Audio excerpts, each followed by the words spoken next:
Hello everyone, welcome to the course. So let's get started with Oracle APIX, and here we are on the website apex.oracle.com, and as you can see here, so we'll get started by setting up the environment here, and we are using the official Oracle APIX provided free workspace where you have to create an account here.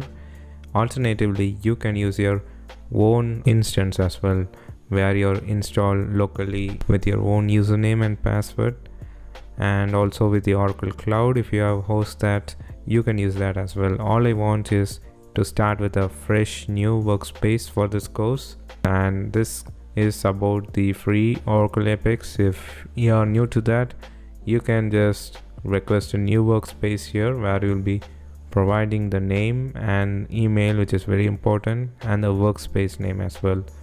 Once you provide the other details, you will be getting a link from the email which you provided, and from that you can activate it, the workspace. Then you will be asked to set a password. So once you set that, you can come back to this page and fill the details what you have provided.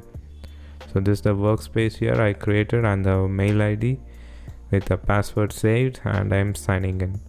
So once I signed in, so we are in this fresh new environment here. As you can see, there are no applications and tables installed, and we will start with setting up the new workspace. It's up to you to set up from any environment, and we are using apex.oracle.com, and we'll install some sample applications provided by Oracle in the next lecture.